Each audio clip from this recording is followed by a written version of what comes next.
Daily Download.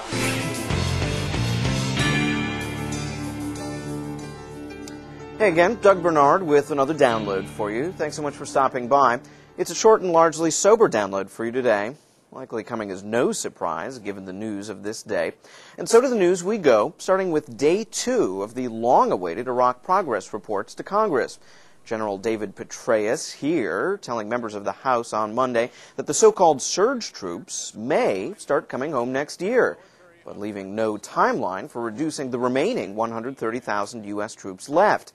Monday's testimony bringing few surprises and likely changing few minds.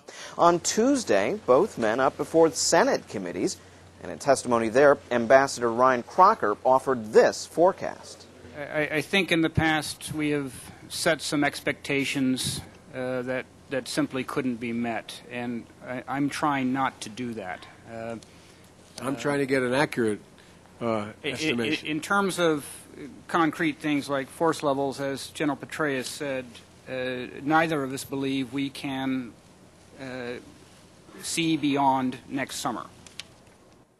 Tuesday ending the public testimony of Ambassador Crocker and General Petraeus, the debate about what to do now only starting.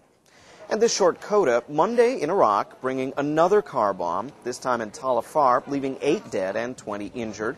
To the south, in Baghdad's Sadr city, U.S. troops killed 3 Iraqis during a raid on suspected insurgents. The U.S. military reporting a total of 9 American service personnel were killed in and around Baghdad on Monday.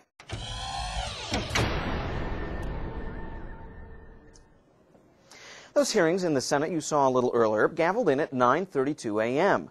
By that time, 6 years ago, both towers of the World Trade Center were in flames.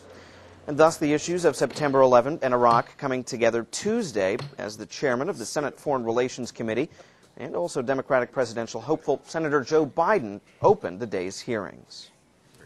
6 years ago this morning, agents of al-Qaeda attacked the United States of America and murdered 2,998 American people. So I'd like you all to please join me at the beginning of this hearing for a moment of silence for the victims of 9/11.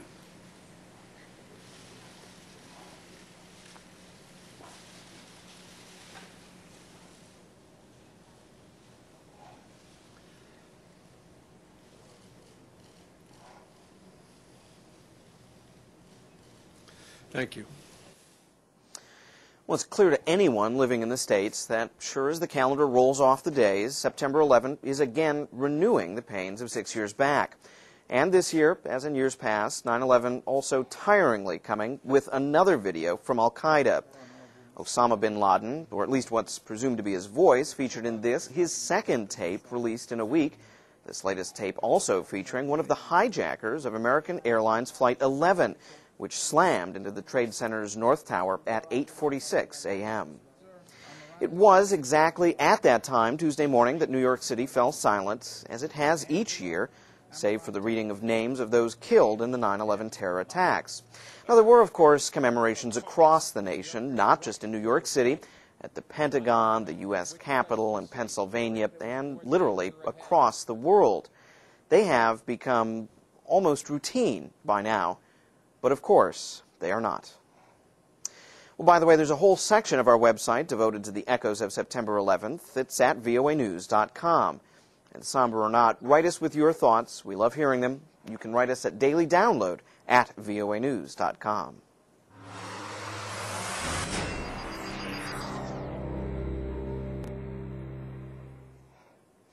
Well, that's just about it from us today. Now, this reminder, Wednesday at 18 hours UTC, our weekly web chat T2A features political scientist Elaine Carmack.